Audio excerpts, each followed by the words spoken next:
Olá, amigos do canal Inspiritualidade. Quero trazer para a nossa reflexão deste vídeo uma frase que é comum as pessoas pronunciarem quando estão diante de uma situação que talvez seja o maior desafio de todas as pessoas, diante da morte. Principalmente diante da morte dos nossos entes queridos. Esse é o grande desafio da humanidade, compreender e enfrentar o significado e a transição que a morte representa. E é muito comum as pessoas dizerem neste instante que aquele que faleceu, ou no nosso linguajar espírita, aquele que desencarnou, descansou. É comum que aqueles que não compreendem a realidade sobre a vida espiritual entendam que a morte possa representar um descanso.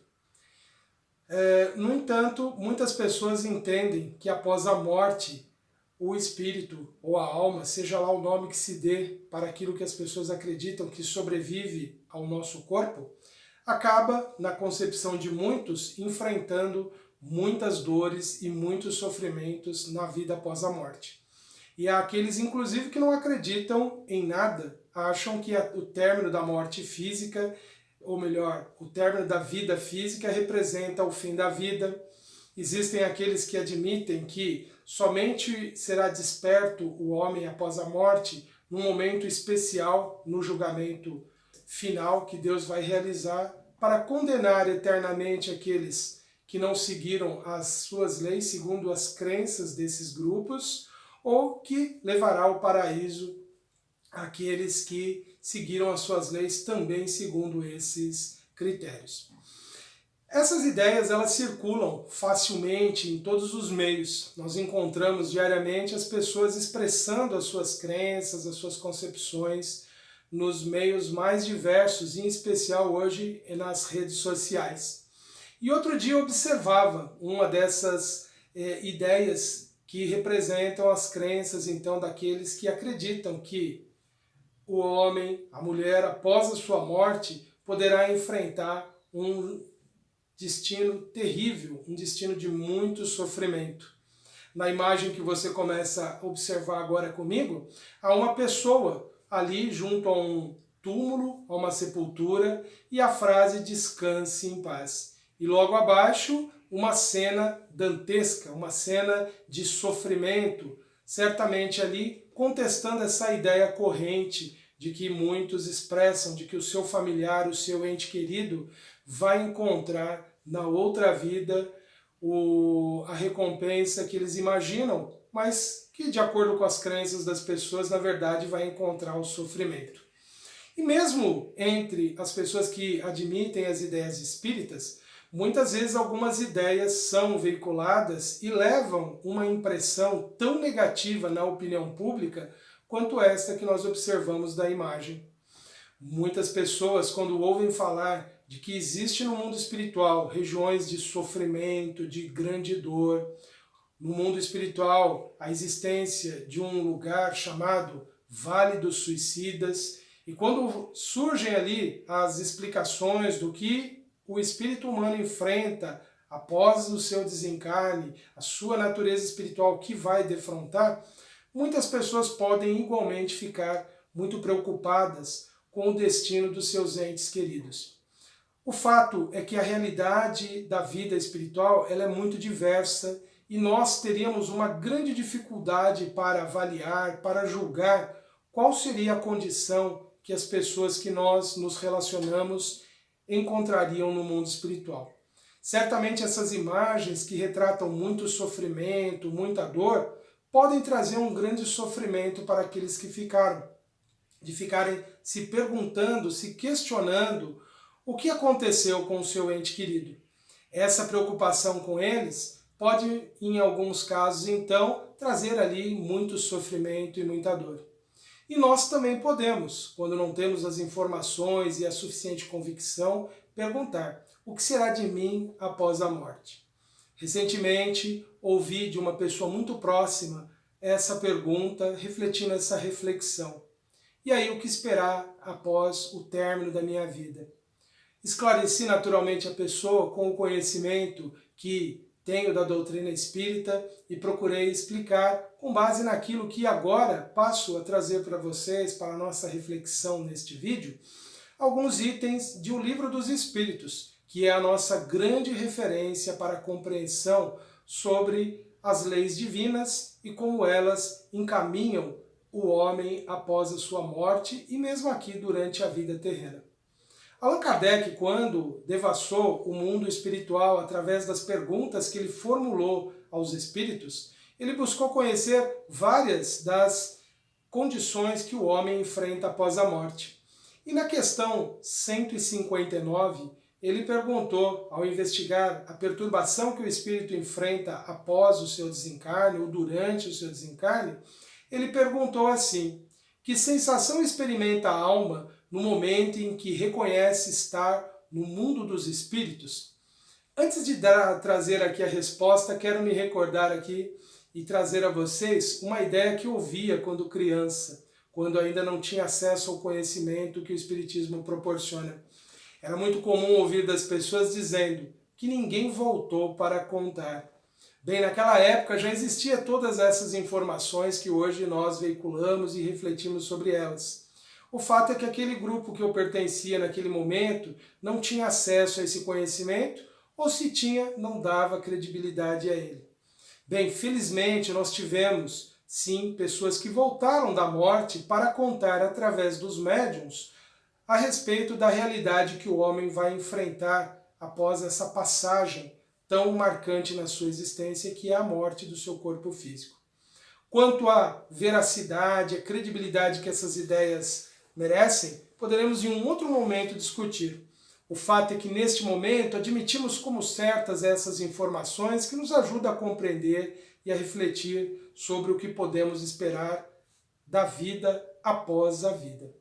Bem, os espíritos responderam então a Kardec sobre que sensação as pessoas poderiam experimentar a sua morte, iniciando a resposta assim: depende. Aquela palavrinha básica que muitas vezes quando alguém nos pergunta algo sobre vida espiritual, sobre espírito, nós geralmente iniciamos a resposta assim. Por quê? As condições que cada pessoa vai enfrentar no mundo espiritual, os resultados, dependem de fatores que variam conforme as pessoas.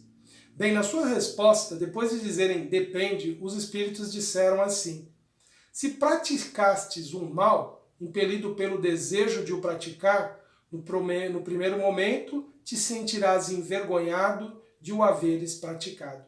Aqui eles colocam uma ideia muito importante para compreendermos e entender o que nós poderíamos esperar da vida após a morte. Quando ele fala sobre praticar o mal, impelido pelo desejo de praticá-lo. Isso porque muitas vezes nós agimos, fazemos escolhas que poderíamos pensar futuramente que estamos nos fazendo mal. Mas o que realmente importa é se nós tínhamos essa vontade, esse desejo de praticar o que seria então esse mal. Na verdade, nós sempre responderemos pelas nossas ações em razão de a natureza da intenção que nós tínhamos. Se nós agimos de uma forma com alguém que foi prejudicial e éramos conscientes de que estávamos prejudicando essa pessoa, certamente nós nos encontraremos no mundo espiritual numa situação bastante delicada. No entanto, quando praticamos esse mal sem consciência, sem a intencionalidade de fato prejudicar alguém, nós teremos certamente ali atenuadas as consequências da nossa ação. Mas prossigamos com a resposta que os espíritos deram. Com a alma do justo, as coisas se passam de modo bem diferente. Ela se sente como que aliviada de grande peso, pois que não teme nenhum olhar perscrutador. Ou seja, no mundo espiritual, nós estaremos em relação com outros espíritos, outras pessoas que aqui viveram. E estaremos convivendo com aqueles que serão como nós. Se nós somos pessoas justas, nós estaremos juntos a pessoas justas. E naturalmente nós não receberemos nenhum tipo de recriminação, nenhum tipo de condenação por parte dessas pessoas. Porém, se carregamos a nossa consciência muito pesada, como diríamos popularmente, com a consciência de que erramos muito, nós sentiremos sim uma grande vergonha, porque outros como nós serão capazes de perceber quem de fato nós somos. E nessa vida espiritual nós poderemos estar enfrentando alguns constrangimentos, sim. Colocado dessa forma, traz um pouco de medo, um pouco de preocupação com o que a gente pode esperar da vida após a morte. Mas nós sabemos que sempre podemos melhorar a nossa situação futura e logo mais nós vamos entender como isso acontece.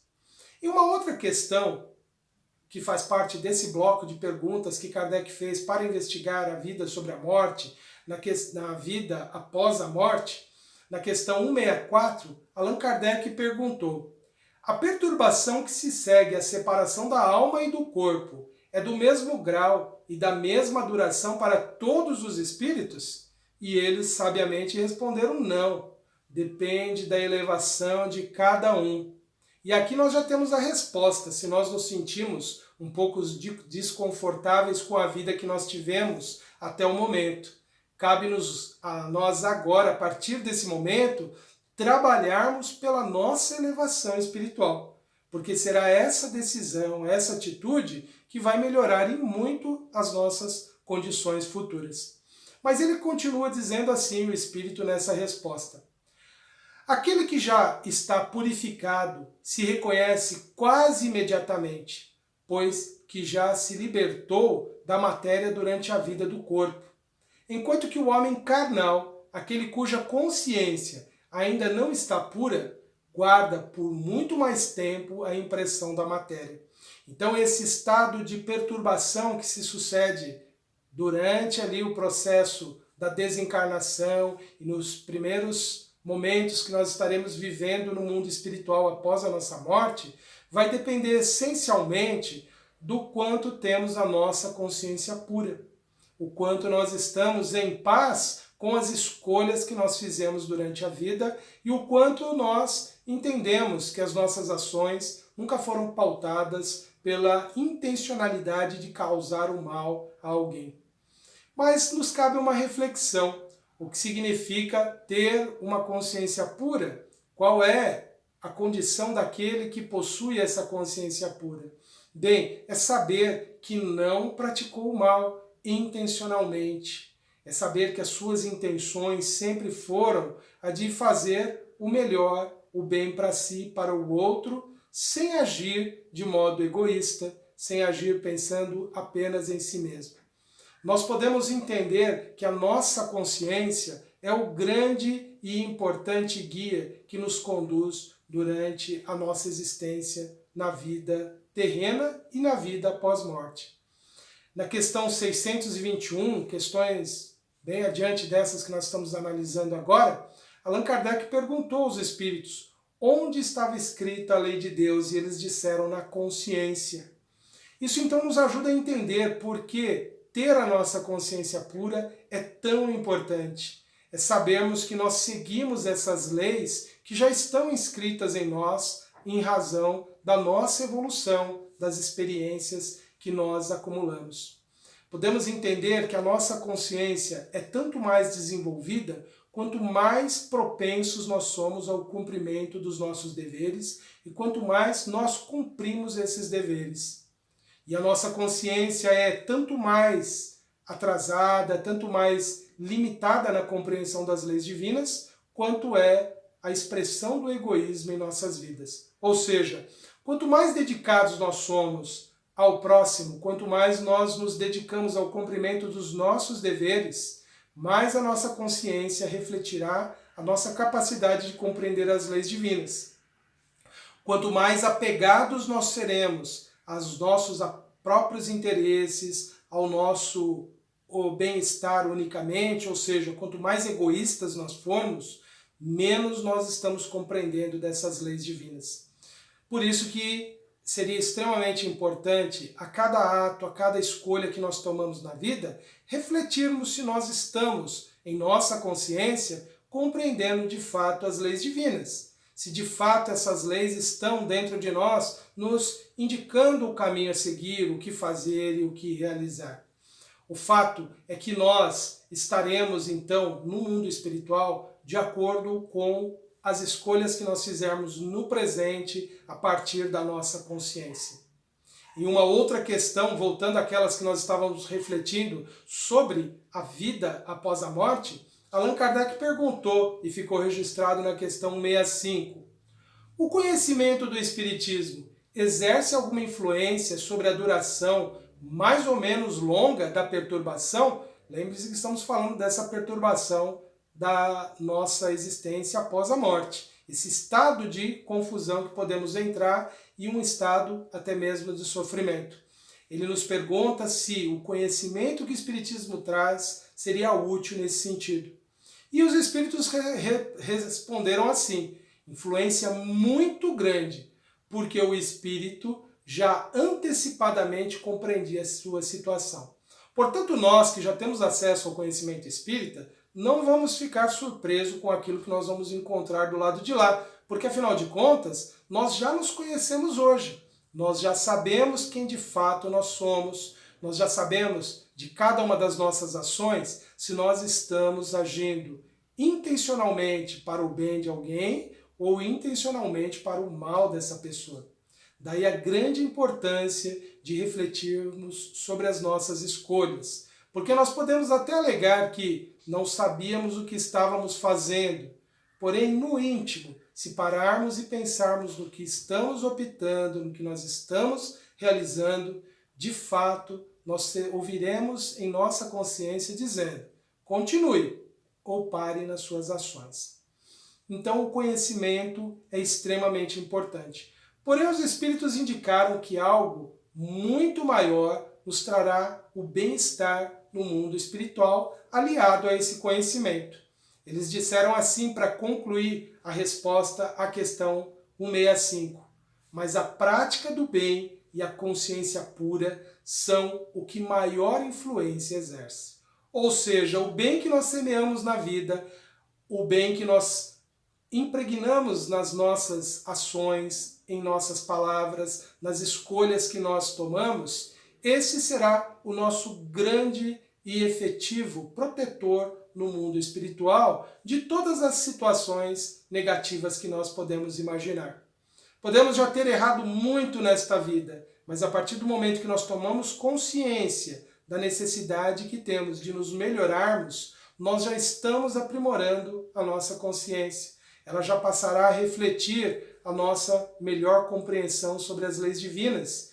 E nessa compreensão, se nos mobilizarmos em favor do bem ao próximo, por compaixão, por empatia, por solidariedade verdadeira, pelo verdadeiro espírito da caridade, nós podemos de fato esperarmos no mundo espiritual uma vida bem melhor, uma vida bem mais tranquila do que essa que muitas vezes nos foi apresentada em meio a tantas crenças, a tanto desconhecimento sobre a realidade espiritual. Eu convido a todos neste instante, então, para a nossa prece, elevando o nosso pensamento a Deus em gratidão pelas oportunidades benditas que recebemos, pela bênção da vida, Senhor, e de tudo que nos é ofertado para o nosso crescimento. Te pedimos, Pai, que o Senhor possa nos inspirar, nos impulsionar em nossa compreensão sobre a necessidade que temos de nos conhecermos e de nos realizarmos no bem em favor do nosso semelhante. Que dessa forma, Senhor, possamos avançar espiritualmente e encontrar a paz que tanto necessitamos. Que ela possa ser, Senhor, o nosso bálsamo, o nosso lenitivo desde este momento. E que, ao adentrarmos no mundo espiritual, possamos encontrar em nós a paz, a esperança e a confiança, Senhor, de que estaremos protegidos e amparados pelo vosso amor. Permita, Senhor, que os Espíritos Consoladores possam envolver amorosamente a todos os que se encontram neste instante, aflitos e angustiados, seja com o seu destino futuro após a morte, ou com o destino dos seus entes queridos. Que para todos possam chegar as consolações, a esperança de que um dia, no futuro, alcançaremos todos a paz, a serenidade e a perfeição. Abençoa-nos a todos, Senhor, hoje e sempre. Bem, meus amigos, estas foram então as nossas reflexões para este tema. Fiquem todos em paz e até uma próxima ocasião.